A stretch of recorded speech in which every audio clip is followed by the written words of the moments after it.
And that includes our next guest, who after his meeting says that Hegseth is, quote, qualified, strong, and will transform the Department of Defense for the better. For more, I want to welcome in Kansas Senator Roger Marshall to the show. Great to have you on, Senator. What can you tell me about your meeting with Hegseth? What did you see from him that showed you he is the right man to lead the DOD? Yeah, Charlotte. Well, Pete Hegseth is going to be a transformative Secretary of Defense. He's got the charisma, the personality, the leadership skills, communication skills to make our military great again. Pete and I sat down with my son, who just had gotten back from serving 10 months overseas as an enlisted person in the Army. Pete connected with my son in about 10 seconds. Wow. Pete cares. He has the back of those warriors out there, those young men and women who are actually on the front line. That's his priority. That's who he cares about. He cares, he cares, he cares.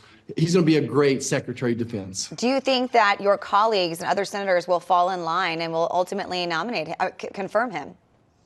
You know, I do, but this isn't supposed to be easy, and that's okay. I think that Pete is going to emerge out of this stronger than ever. He's got some work to do, but I think when people sit down with him, he wins their hearts and their souls. And when Pete gets in front of America during this nomination hearing, he's going to, of course, many people already know him already, but he will win their hearts and their souls and their minds because he cares so much. And you can just hear the empathy, the concern, and then you'll see his communication skills. You'll see his leadership skills. Look, the American people elected President Trump to be transformative, and he is appointing these folks like Pete who will indeed be transformative and, again, make our military great again. Yeah, and Donald Trump obviously believes that he is the right guy for this job, and we have to trust that as well. Someone else who could also be facing an uphill battle is Trump's pick for Director of National Intelligence, Tulsi Gabbard. As you know, she was on the Hill yesterday trying to smooth over concerns about her past remarks on Russia and her position on Syria. Have you met with her? Do you plan on meeting with her?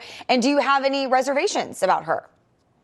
Sure. So I've not met with Tulsi yet. Of course, I knew her from our House days. I think she's a person that's very caring. She's well informed, and she's going to support the president's agenda. You know, the president's agenda is to make America great again, that peace through strength, this slogan that goes back to Eisenhower, and then use the intelligence to support the president rather than using it against the White House. I think that there is a deep state here, and I think that Tulsi will bring some openness and transparency back to the president as well as the American people. So I look forward to sitting down with Tulsi, and I'm going to hold my final judgment until I sit down with her and make sure that our goals are the same. But I think that I'll be able to support Tulsi based upon my past experiences with her. Okay. Do you have any other reservations about any more of Trump's picks?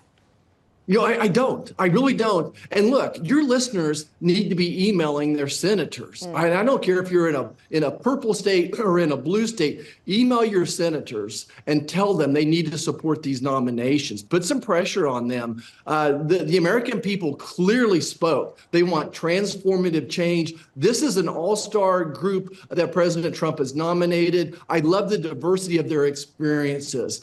You talk about some strong women out there. I'm meeting with Kristi Noem today, met with Linda McMahon yesterday. You pointed out Tulsi here. I met with Brooke Roland yesterday, future Secretary of Agriculture. She blew me away with her intensity and just her passion for America, for rural America, for agriculture. So this is an all-star group that President Trump's assembled. Yeah, so you mentioned your meeting with Kristi Noem today. She was one of the first people that Trump selected in this whole process. Why do you think she's the right person for the job? You know, again, I know Kristi so well. We served in the House together. She's a solid person. She knows exactly why this is important. She understands who we're fighting for. She understands, we heard President Trump talk 2 days ago. His first goals are to secure the border and get the cost of groceries down. I know Kristi, she's going to be locked in on securing that border. She's got a plan. She's going to deliver. She has the experience as a congresswoman. She knows how to help get the money that we need. The president's asked for about $80 billion to secure the border. We need to get that done in a reconciliation bill done within the first 30 days of this next Congress. Her experience as governor will be helpful. She's supported the president since day one. She was one of the first governors, if not the first, to support the efforts, to support Texas efforts down on the border as well. She's the right person, the right choice at this time. She's going to make America safe again. Senator, great to talk with you. Good luck with all of your upcoming meetings as well. Thank you so much for taking the time this morning. Thank you. Everyone reach out to their senators, email them, support these nominees. Absolutely. Good.